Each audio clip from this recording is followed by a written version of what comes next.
Semuanya siap diberkati dengan firman Tuhan hari ini. Haleluya. Saudaraku, firman Tuhan yang akan saya bagikan hari ini judulnya adalah langit tembaga versus langit terbuka. Di bagian pertama dari seri khotbah ini kita sudah belajar ya sekelumit tentang langit tembaga.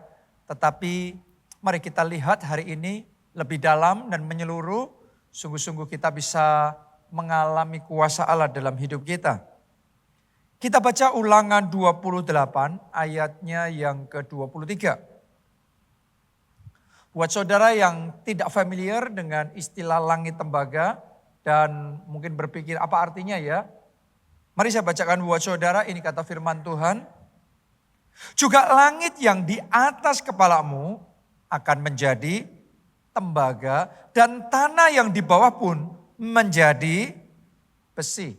Nah, kalau Anda masih ingat minggu lalu khotbahnya secara lebih mendetail kita belajar tentang yang namanya tanah besi.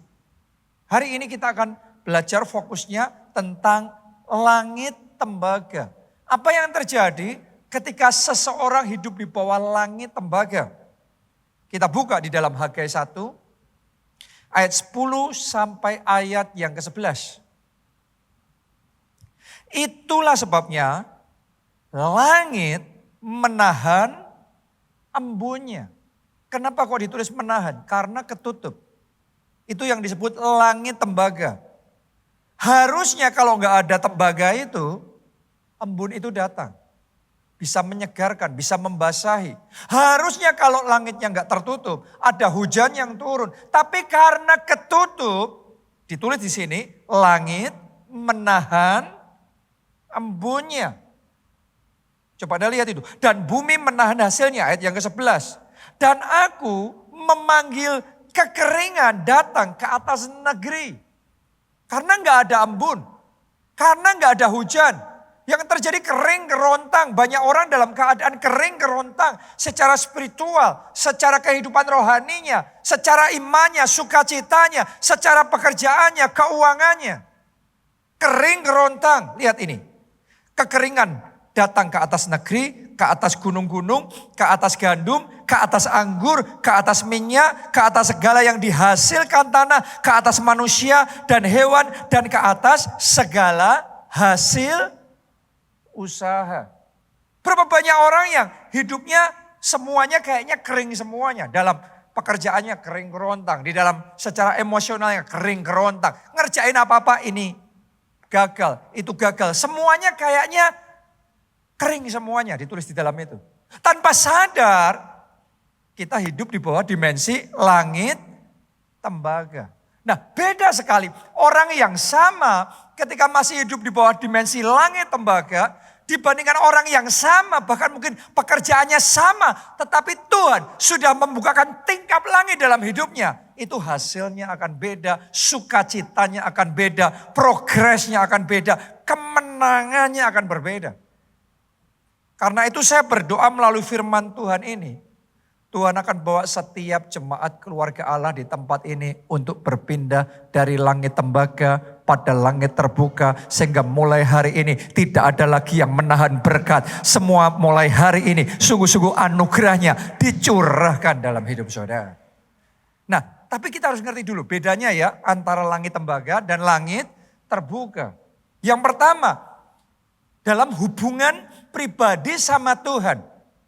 Tahukah saudara kalau orang hidup di bawah langit tembaga, seolah-olah kayak gak ada hadirat Tuhan, gak ada penyertaan Tuhan. Kita berdoa dan tidak ada jawaban doa yang daripada Tuhan. Itu yang dialami oleh Raja Saul gara-gara ketidaktaatannya yang terus menerus. Alkitab mengatakan roh Tuhan undur daripada Saul. Perkenanan Tuhan diambil dari Saul. Dan sejak saat itu beda semuanya. Sejak saat itu dia berdoa, Tuhan tidak menjawab. Dia berseru minta petunjuk, tidak ada petunjuk. Sampai dikatakan di Alkitab, dia datang kepada dukun untuk meminta petunjuk. Dan dia ngomong karena doa dan kosong semuanya. Kayak memang itu ditarik begitu, gak ada apapun sama sekali di situ. Karena langit tembaga. Beda sama Nabi Elia. Nabi Elia hidup di bawah open heaven, langit terbuka. Itu sebabnya ketika dia berdoa, Tuhan menjawab. Ada surga yang terbuka, ada telinga Tuhan yang siap mendengar dan menjawab doa-doanya. Waktu Nabi Elia berdoa minta api diturunkan dari langit. Dari langit Tuhan menjawab, api itu turun. Dan mendemonstrasikan kuasa Allah yang besar. Sehingga satu bangsa bertobat luar biasa. Ketika Elia berdoa minta hujan. Di tengah 3,5 tahun tidak pernah turun hujan. Tapi karena Elia yang berdoa. Maka Tuhan menjawab doa Elia itu dengan hujan yang deras dan lebat. Kenapa? Karena open heaven. Saya berdoa mulai hari ini dalam kehidupan rohani kita masing-masing. Langit dibukakan sehingga mulai hari ini setiap doa yang engkau naikkan di hadapan tata surga. Ada telinga Tuhan yang mau mendengar. Telinga Tuhan yang siap menjawab dan menurunkan hujannya yang deras di dalam hidup. Saudara katakan amin. Dan tepuk tangannya yang paling meriah buat Tuhan kita.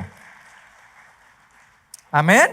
Saya berdoa dalam hidup saudara, engkau menikmati hadirat Tuhan yang luar biasa. Persekutuan yang intim dengan Roh Kudus. Karena harusnya kita gitu.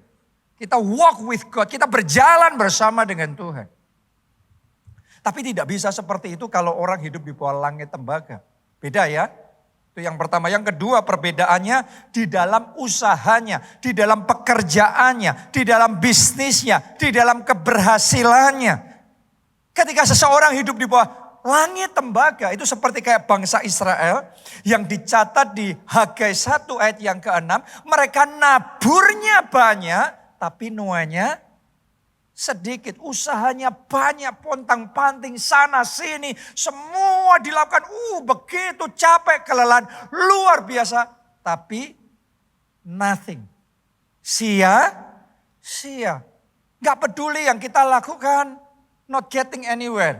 Stagnan terus. Bahkan mundur. Dan terus turun di dalam kehidupannya.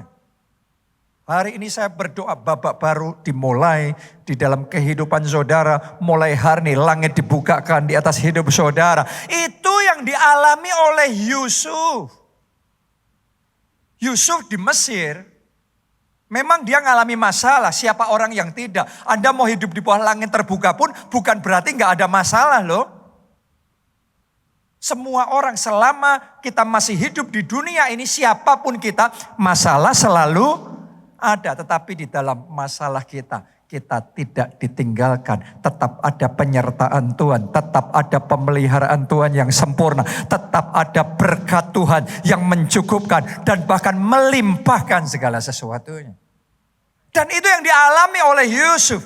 Dia di Mesir, dia lagi ngalami tantangan, dia di titik terendah dalam kehidupannya. Tetapi tidak diragukan, ada favor Tuhan dalam kehidupannya. Di rumah Potifar dia jadi budak, tetapi tidak lama dia diangkat jadi orang kepercayaan. Kemudian difitnah, dia dijebloskan ke penjara. Tapi tidak ditinggalkan oleh Tuhan. Tangan Tuhan menjadikan segala sesuatu yang diperbuat Yusuf berhasil. Di situ dia diangkat juga jadi wakil kepala penjara. Setelah itu gak lama dipromosikan jadi Perdana Menteri. Dan di situ berkat kelimpahan dicurahkan besar-besaran. Yusuf diberkati jadi berkat sehingga banyak bangsa dipelihara melalui kehidupan Yusuf. Saya berdoa yang demikian akan terjadi di dalam kehidupan saudara mulai hari ini. Tangan saudara diberkati oleh Tuhan sehingga yang engkau lakukan dijadikan Tuhan berhasil. Berhasillah hidup saudara. Tahun ini kemajuannya double porsi. Tahun ini kemenangannya double porsi. Tahun ini progresnya double porsi. Tahun ini income-mu double porsi. Tahun ini pertumbuhanmu double porsi. Tahun ini ekspansimu double porsi. Karena this is the year of double favor. Jadi terima itu dengan iman. This is the time. Ini waktunya kita bisa mengalami hal itu. Tapi kalau kita hidup di bawah langit terbuka. Yang ketiga ya, perbedaannya langit tembaga dan langit terbuka itu di emotional well-being-nya kita. Di stabilitas, di kesehatan emosional kita. Orang hidup di bawah langit tembaga isinya cuma Moodnya bad mood terus. Tertekan terus. Isinya cemas, frustrasi, ketakutan, kekhawatiran. Kayak bangsa Israel yang di tengah perjalanan di padang gurun menuju tanah perjanjian. Isinya komplain terus, bersungut-sungut, terus ngomong yang gak baik terus. No, saya berdoa saudara hati-hati dengan yang engkau katakan tahun 2025 ini. Berulang kali Tuhan tuh mengingatkan saya dari akhir tahun sampai dengan bulan Februari ini Tuhan terus ngomong hal yang sama saya. Di tahun ini ya, Tuhan perlihatkan apa yang akan terjadi. Tapi yang saya tangkap saudaraku, berjalan melalui air, kita tidak akan dihanyutkan. Berjalan melalui api, kita tidak akan dihanguskan. Memang tahun ini ada masalah, ada tantangan, ada rintangan. Tapi kuatkan hati saudara, teguhkan hati saudara. Saya tahu sebagian dari kita sedang menghadapi peperangan yang sengit dalam hidup saudara. Saudara jangan menyerah, saudara jangan putus asa. Saudara jangan menjadi lemah hati. Hari ini kuatkan hati saudara, teguhkan hati saudara. Maju berperang bersama dengan Tuhan. Tuhan akan menyertai saudara. Tuhan tidak akan meninggalkan saudara. Dan Tuhan akan memberi kemenangan. Amin. Karena itu di dalam menghadapi segala sesuatu, masalahnya ada, persoalannya ada. Tetapi damai sejahtera Tuhan tetap bertahta di dalam hati kita. Orang lain ngadepin yang Anda hadepin mungkin sudah gila. Mungkin sudah kayak layang-layang yang sudah menyerah, putus asa dalam hidupnya. Tapi karena Anda dekat Tuhan. Pemazmur berkata hanya dekat Allah saja, aku tenang. Ada ketenangan di dalam hati saudara. Ada damai sejahtera Allah yang melampaui segala akal. Ada sukacita surgawi yang entah gimana kerasa aja di hati. Ngalami kayak gitu tapi kok tetap oke ya. Tetap kuat ya. Tetap tangguh. Aku cakap menanggung segala perkara di dalam Dia yang memberi kekuatan kepadaku. Doa saya damai yang kayak gitu. Terimalah saat ini dalam nama Tuhan Yesus. Tepuk tangannya pula yang paling meriah buat Tuhan kita. That is open heaven. Itu langit terbuka. Yang keempat bedanya langit tembaga dengan langit terbuka. Ada dalam hal proteksi ilahi. Ya karena dalam hidup ini selalu akan ada yang namanya serangan-serangan. Dari kuasa roh jahat, dari segala sesuatu yang ada di sekeliling kita. Menghadapi serangan-serangan ini hasilnya akan beda jauh kalau kita nggak ada proteksi dibandingkan kalau ada perlindungan. Itu beda. Orang kalau nggak ada perlindungan begitu dihajar serangan langsung tergeletak dia. Tapi serangannya persis sama tapi proteksinya kuat. Kita kokoh berdiri. Dan proteksi yang paling kuat datangnya dari Tuhan. Kita amannya di dalam lindungan Tuhan. Karena itu ketika kita hidup di bawah open heaven, sadarilah proteksi ilahi dari Tuhan ada di dalam hidup saudara. Tangan Allah yang kuat itu yang memagari hidup saudara. Siapa di sini yang mau hidup di bawah open heaven, langit terbuka seperti itu? Pindah dari langit tembaga ke langit terbuka. Gimana caranya? Mari kita baca Ulangan 28 ayat 12 sampai 13. Saya bacakan. Tuhan akan membuka bagimu perbendaharaannya yang melimpah, yakni langit. Sampai di situ dulu. Kalau dicatat di sini Tuhan akan membuka, berarti sebelumnya situasinya gimana? Ketutup loh. Apa yang ketutup? Langit. Benar apa tidak? Tapi ada janji Tuhan di ayat ini. Dan saya percaya janji Tuhan ini bagimu. Bagimu. Oh enggak ada yang amin? Saya ulangi. Bagimu.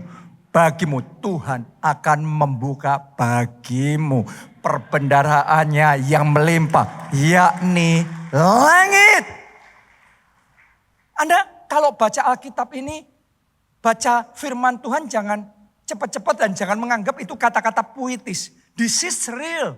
Tuhan sedang ngomong tentang the real thing. Tuhan akan membuka bagimu perbendaharaannya yang melimpah, yakni langit, untuk memberi hujan. Hujan bagi tanahmu pada masanya dan memberkati segala pekerjaanmu. Bukan satu pekerjaanmu. Akan ada orang-orang di tempat ini tahun ini segala pekerjaanmu diberkati oleh Tuhan. Ngelakuin ini jadi. Ngelakuin proyek ini jadi lagi. Tender ini Anda menang lagi. Tahun ini akan ada pekerjaan-pekerjaan baru yang ditambahkan. Yang Tuhan berikan kepada saudara. Dan yang mendatangkan lompatan besar. Terimalah sekarang dalam nama Tuhan Yesus.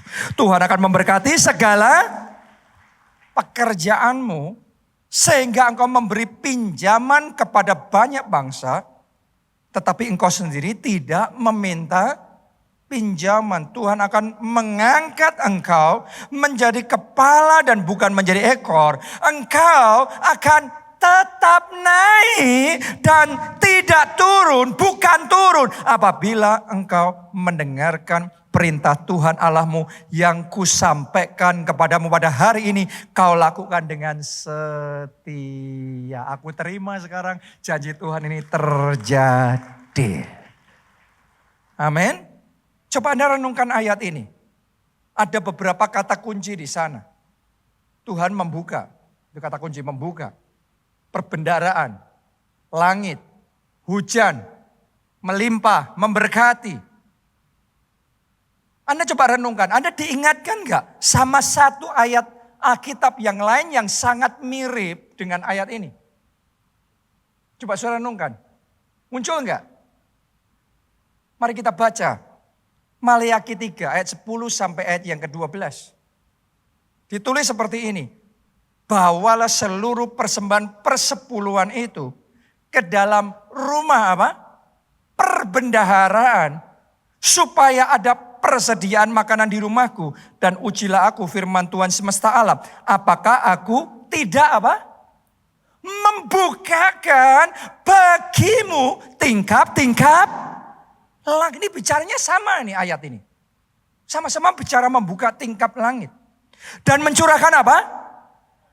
Berkat, hujan berkat kepadamu. Sampai berkelimpahan aku akan menghardik bagimu belalang belahap, supaya jangan dihabisinya hasil tanahmu, dan supaya jangan pohon anggur di padang tidak berbuah bagimu, firman Tuhan semesta alam. Maka segala bangsa akan menyebut kamu berbahagia, sebab kamu ini akan menjadi negeri kesukaan, firman Tuhan semesta alam.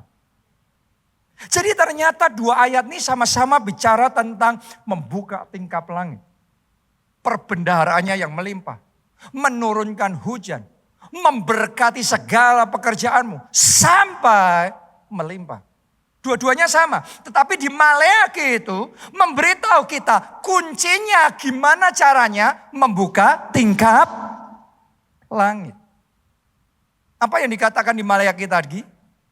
Bawalah seluruh persembahan persepuluhanmu. Saudaraku, ternyata persepuluhan adalah kunci yang ditetapkan oleh Tuhan sendiri. Diurapi oleh Tuhan sendiri, yang diberikan kepada kita supaya kita bisa membuka tingkap langit tersebut. Anda harus tahu, Maleakhi ini yang kita baca tadi adalah ayat yang paling banyak dipersekusi, paling banyak diserang habis-habisan, dilecehkan, dihina, bahkan oleh para pendeta. Oke, ini satu ayat ini mengalahkan semua ayat-ayat yang lain. Saya mau ngomong begini sama saudara. Kalau ayat ini kosong, rumah itu kalau kosong, gak ada apa-apanya. Ngapain pencuri datang, berusaha masuk, menyerang dan mau ngambil sesuatu dari situ?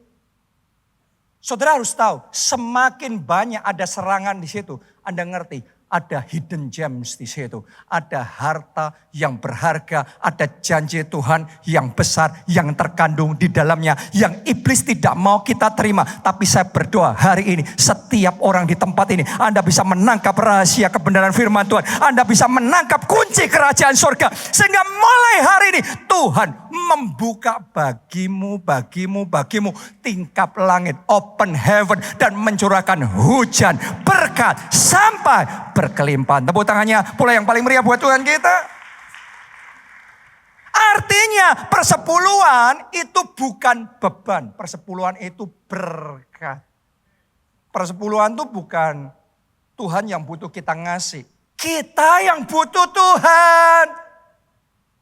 Karena ini adalah kunci yang Tuhan berikan kepada kita untuk membuka tingkap langit. Oke, itu sebabnya hari ini saya mau membagikan kepada kita semua kuasa di dalam persepuluhan. Nomor 1, tadi kita sudah bahas. Yang pertama, Tuhan akan membukakan tingkap-tingkap langit. Itu sudah kita bahas ya. Jelas firman Tuhan tadi ngomong, ini kuncinya yaitu membuka tingkap langit. Yang kedua, kuasa persepuluhan adalah Tuhan berjanji, aku akan mencurahkan berkat sampai berkelimpahan. Jadi kalau tadinya embun itu mau datang tapi ditahan, hujan itu mau turun tapi gak bisa, karena langit tembaga. Sekarang langitnya sudah terbuka dan embun itu bisa turun. Oh, saya berdoa the dew of heaven. Embun surgawi. Hujan favornya. Tercurah dengan deras dalam hidup saudara. Amin. Nah, bagian yang satu ini saudaraku sangat terkait dengan peranan Yesus sebagai imam besar menurut peraturan Melkisedek. Mungkin saudara sebagian ada yang gak familiar. Apa itu? Artinya apa ya omongan itu? Kita baca saja ayat Alkitabnya supaya clear. Ibrani 5 ayat yang ke-6. Ini perjanjian baru. Jadi Anda ngerti ini ayat-ayat yang ditetapkan di dalam perjanjian baru. Ditulis begini. Sebagaimana firman-Nya dalam suatu nas lain. Engkau ini Yesus Kristus. Adalah imam untuk selama-lamanya menurut peraturan Melkisedek. Siapa yang imam selamanya? Yesus. Yesus jadi imam besar kita. Selama-lamanya ditetapkan menurut peraturan Melkisedek. Wow, siapa yang bisa ngasih peraturan sama Yesus? Ini menurut peraturan Melkisedek. Ini must be somebody great. Ini pasti satu pribadi yang besar karena Yesus jadi imam untuk selama-lamanya menurut peraturan Melkisedek. Nah, sebagian orang mungkin heran. Saya akan bacakan sama saudara saja ayatnya langsung di perjanjian lama. Tapi sebelum kita baca saya kasih kisi-kisinya dulu. Sebenarnya Melkisedek itu adalah Yesus sendiri. Nama Yesus di perjanjian lama. Kenapa disebut Melkisedek? Karena Yesus belum di-reveal ke dunia ini. Belum turun ke dunia jadi manusia. Jadi di perjanjian lama ada satu momen dia muncul sekali, setelah itu sudah. Dan di momen yang singkat itu kita bisa melihat sekilas keimaman Yesus Kristus menurut peraturan Melkisedek. Kita baca di dalam kitab Kejadian pasal 14 ayat 18 sampai 20. Melkisedek Raja Salem membawa apa itu di tangannya? Roti dan anggur. Anda ingat gak? Malam sebelum Yesus disalib, ia mengangkat roti. Kemudian berkata, inilah tubuhku yang dipecahkan bagi kamu sekalian. Perbuatlah ini setiap kali kamu mengingat aku.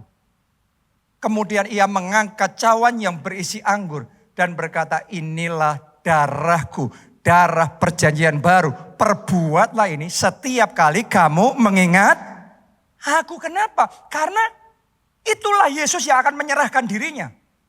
Mati di kayu salib buat saudara dan saya. Tapi di perjanjian lama, waktu Melkisedek muncul, dia sudah menubuatkan profetik apa yang akan terjadi di depan nanti. Karena itu Melkisedek muncul membawa roti dan anggur. Ini bicara tentang tubuhnya dan darahnya yang akan diserahkan buat saudara dan saya. Mari lanjutkan. Ia seorang imam Allah yang maha tinggi. Ayat 19, coba ditulis, Anda perhatikan. Lalu ia memberkati Abram. Gak main-main saudaraku. Anda kalau pergi ke Israel, tanya orang Yahudi di sana, siapa tokoh terbesarnya mereka? Mereka ngomong Abraham dan Musa. Oke, dan Alkitab sudah ngomong begini. Yang lebih besar itu yang memberkati yang lebih kecil. Siapa dia yang bisa memberkati Abraham? Kok tiba-tiba ada yang tidak terdengar nama Melkisedek bisa memberkati Abraham. Dan Abraham kenal itu. Abraham langsung submit dia. Ngerti levelnya beda. Melkisedek memberkati Abraham. Makanya di Perjanjian Baru Yesus pernah ngomong. Sebelum Abraham ada, aku ada. Anda tahu itu. Di Perjanjian Baru Yesus pernah ngomong. Kenapa? Karena memang di Perjanjian Lama pun Melkisedek memberkati Abraham. Katanya diberkatilah kiranya Abraham oleh Allah yang maha tinggi, pencipta langit dan bumi. Dan terpujilah Allah yang maha tinggi yang telah menyerahkan musuhmu ke dalam tanganmu. Kalimat terakhir bolehkah kita baca bersama-sama? Semuanya ya, yang keras 1, 2, 3. Lalu Abraham memberikan kepadanya 1/10 dari semuanya. Abraham persepuluhan pada Melkisedek. Inilah keimaman Melkisedek. Dalam kisah yang kita baca ini, 2 hal terjadi. Melkisedek memberkati Abraham, dan yang kedua, Abraham mengembalikan 1/10 dari semuanya. Ini order, ini adalah peraturan, ketetapan, prinsip rohani, keimaman Melkisedek. Dan di kitab Ibrani, di perjanjian baru tadi, ditetapkan, sekali lagi ditegaskan, bahwa Yesus menjadi imam untuk selama-lamanya menurut peraturan Melkisedek. Itu sebabnya saya berdoa yang terjadi hari ini, setiap kita jemaat keluarga Allah, seperti sekian ribu tahun yang lalu, Abraham diberkati Melkisedek. Hari ini tangan Tuhan memberkati hidup saudara, diberkati keluarga saudara, diberkati pekerjaan saudara, diberkati keuangan saudara, diberkati masa depan saudara. Katakan amin, tepuk tangannya yang paling meriah buat Tuhan yang memberkati kita. 2 hal yang terjadi dalam keimanan Melkisedek. Melkisedek memberkati Abraham, Abraham membawa persepuluhan dari semua. Itu yang dilakukan di perjanjian baru yang diteguhkan keimaman Yesus Kristus sampai selama-lamanya menurut peraturan Melkisedek. Jadi ada peraturannya, ada ketetapannya. Persepuluhan itu enggak sembarangan ya. Sebagian orang menilai persepuluhan, oh kalau kayak gitu berarti Abraham nyogok Yesus dong. No. Kapan kita bisa menyogok Tuhan? Kapan kita bisa membeli berkat Tuhan? Sebagian orang ngomong persepuluhan itu transaksional dong. Itu sangat konyol sekali. Kapan manusia bisa nyogok dan membeli Tuhan? Sama pejabat tinggi negara saja, kalau Anda ketemu yang memang benar-benar menjadi pejabat untuk mengabdi dengan penuh dedikasi, Anda siapin duit segepok di meja, itu ditolak. Saya mau ngomong sama saudara, Tuhan kita penuh integritas, Dia Allah yang kudus, dan Dia tidak hidup dari uang sogokan kita. Dia Allah yang berkuasa, dengan berfirman Dia membuat yang tidak ada menjadi ada. Dia Allah yang berkuasa untuk melakukan segala perkara. Tetapi di dalam bekerja di dunia ini, Dia menetapkan prinsip-prinsip rohani. Ada peraturan-peraturan yang ditetapkan. Dan ketika kita mengikuti peraturan dan prinsip itu, kita akan menikmati janji-janjinya yang luar biasa. Makanya ketika kita mengikuti peraturan menurut Melkisedek ini. Kita seperti Abraham membawa 1/10 dari semuanya itu.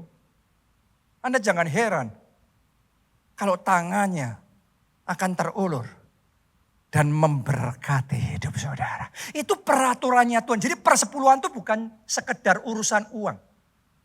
Persepuluhan adalah ketaatan kita yang akan mengaktifkan kuasa Allah.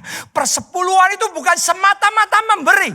Tapi persepuluhan itu membuka tingkap langit yang mendatangkan embun surga dan hujan favor itu tercurah dalam hidup kita. Banyak orang ngasal. Dan di keluarga kami sempat belajar dengan pahit dalam hal ini. Kenapa? Karena pada zaman itu pertama kali Pak Obaja dipanggil jadi pendeta. Tuhan suruh untuk beli satu gedung bioskop, dirubah jadi gedung gereja. Semuanya dikerahkan. Semuanya. Dan karena nggak cukup dananya, dan pada waktu itu masih lack of knowledge, kurangnya pengetahuan firman, akhirnya nekat ambil hutang bank. Oke, tapi sementara waktu berjalan berat. Kenapa? Karena boleh dikatakan hampir semua jemaat kita di Solo pada waktu itu memang benar-benar dari kelas bawah yang boleh dikatakan impossible untuk bisa membayar. Jadi hutang itu sudah macet.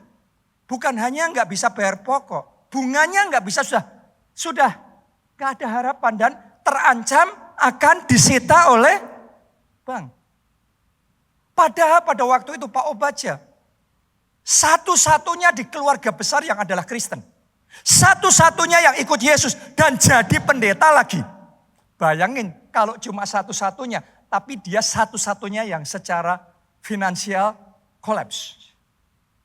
Itu di hati gak gampang dan Pak Obaja berseru-seru, Tuhan, tolong Tuhan. Tolong Tuhan, turut campur Tuhan. Tiba-tiba Tuhan bicara sesuatu. Ini terjadi karena kamu tidak mengembalikan persepuluhan. Pak Obaja kaget dan protes, berontak hati. Kenapa? Tuhan, jangankan 10%, 100% pun sudah dikasih semuanya. Tapi ternyata saudaraku, buat Tuhan gak kayak gitu. Tuhan ngomong, kamu pisahin yang 10%, kembalikan sebagai persepuluhan. Selebihnya itu persembahan khusus. Jadi jangan ngasal, sama-sama ngasih. Tapi posnya beda. Persepuluhan adalah persepuluhan. Alkitab gak ngomong ngasal. No, Alkitab ngomong persembahan sukarela beda. Alkitab ngomong tentang menabur beda. Tapi Alkitab juga ngomong tentang persepuluhan beda. Buat kita kan sama-sama ditransfer ke rekening gereja kan. Dipakai untuk pekerjaan Tuhan. Tapi buat Tuhan beda. Waktu itu karena awalnya gak ngerti tetapi Tuhan ngomong kayak gitu. Pak Obaja belajar taat. Sama-sama ngasihnya sama, masih angkanya sama. Tapi dipisahin sekarang. Persepuluhan sendiri di luar itu baru persembahan khusus. Saudara tahu nggak? Ini benar-benar kalau Tuhan yang kerja itu kayak itu akan melampaui semua nalar manusia. Pak Obaja itu nggak cerita sama satu orang pun tentang situasi terdesak. Berserunya cuma sama Tuhan. Dan Tuhan bicara, Pak Obaja taat. Saudara tahu nggak? Sejak satu nggak tahu dari mana itu tidak bisa dijelaskan. Tuhan sendiri yang membukakan tingkap-tingkap langit dan memerintahkan dari utara, dari selatan, dari timur, dari berkat. Itu blessing datang. Hutang yang sudah berhenti, yang macet, yang itu aset gereja yang sudah mau diambil. Gedung gereja yang mau diambil sama bank itu. Saya mau ngomong sama saudara. Ketika tangan Tuhan bekerja, semua hutang itu lunas.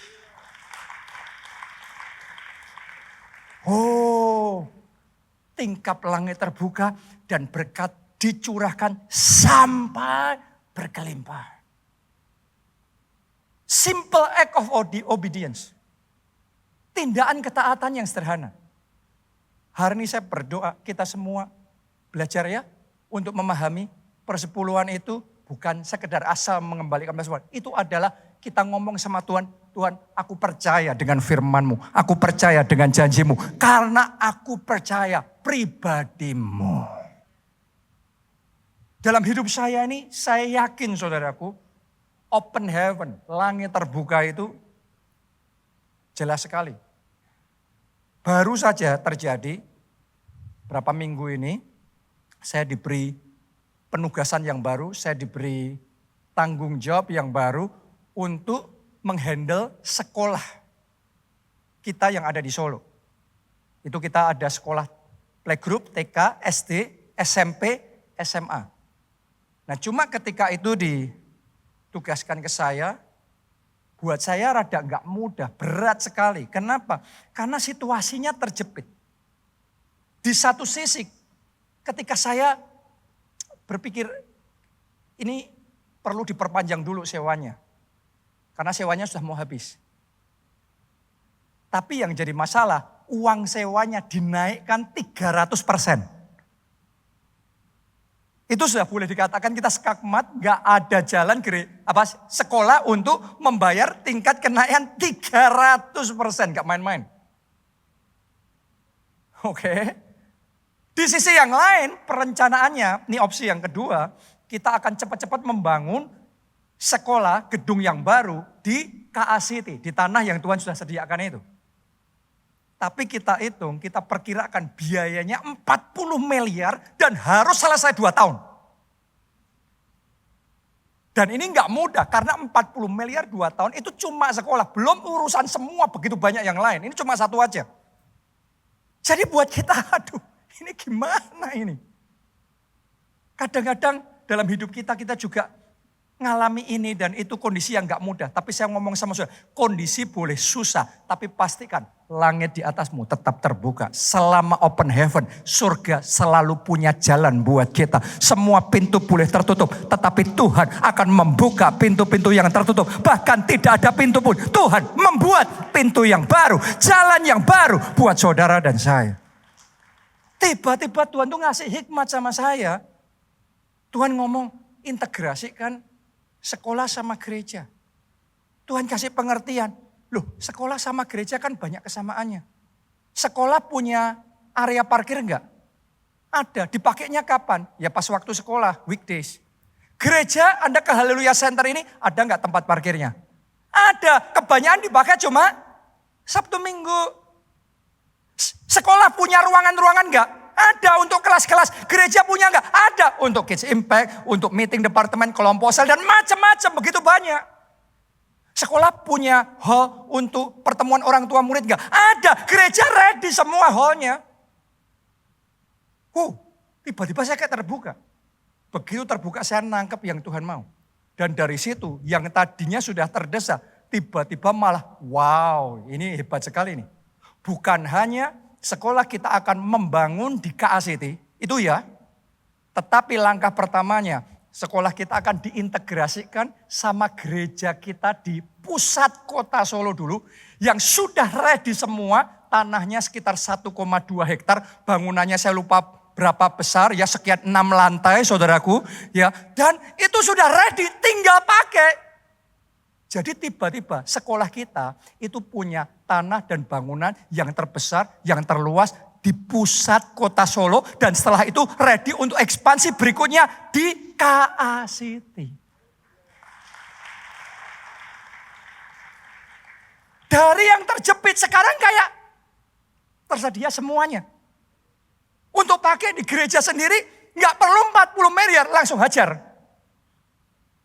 Dan ketika saya ngerenung lagi, kalau itu bisa di kota Solo, berarti di Haleluya Center, tunggu tanggal mainnya. Berarti di gereja kita di Jogja juga bisa. Berarti di tempat-tempat kita yang lain juga bisa. Coba renungkan, sekolahnya sama, tadinya posisinya kekunci. Tapi karena open heaven, itu gemboknya dibuka semuanya. Dan tiba-tiba ready untuk bisa ekspansi tanpa batas. Tahun ini akan terjadi dalam hidup saudara. Pintu-pintu akan Tuhan bukakan. Dan tiba-tiba lompatan besar terjadi. Ada terobosan, kemenangan. Apa yang tidak dilihat oleh mata, tidak didengar oleh telinga, dan tidak timbul dalam hati manusia, Tuhan berikan dalam hidup saudara. Coba Anda renungkan ya, sekolahnya sama, tapi dimensi open heaven-nya beda. Hasilnya beda loh. Anda ngurusin pekerjaanmu yang sama, bisnismu yang sama, karirmu yang sama, semuanya yang sama. Tapi kalau open heaven, itu benar-benar kayak out of the box, itu benar-benar 5 tambah 2 bukan 7, 5 tambah 2. Tuhan bisa bekerja ini itu. Cukup memberi makan 5.000 orang. Masih sisa 12 bakul. Itu open heaven saudaraku. Oh, Anda yang belum pernah mengalami itu, saya berdoa mulai hari ini Tuhan bawa saudara masuk ke dimensi open heaven ini sehingga abundance like never before. Kelimpahan yang belum pernah engkau alami dalam hidupmu terjadi. Mujizat dan keajaiban terjadi dalam hidup saudara. Amin. Yang kayak gitu kita harus minta dimensi open heaven itu diaktifkan dalam hidup kita. Yang ketiga, kuasa persepuluhan, janji Tuhan, aku akan menghardik bagimu belalang pelahap supaya jangan dihabisinya hasil tanahmu dan supaya jangan pohon anggur di padang tidak berbuah bagimu. Ini bicara tentang serangan-serangan rohani dan Alkitab ngomong bahasanya firman Tuhan itu adalah belalang pelahap. Sekali lagi saya ajak saudara ya, jangan nganggap ini puitis. Tapi ini Tuhan yang punya surga dan bumi itu Tuhan yang maha tahu. Tuhan ngerti ini belalang. Dia nggak pakai nama binatang yang lain. Yang nama yang dipakai firman Tuhan belalang pelahap. Yang memang kerjaannya itu melahap. Melahap panen, melahap hasil. Sehingga tidak tersisa. Ketika belalang pelahap ini bekerja dalam kehidupan seseorang.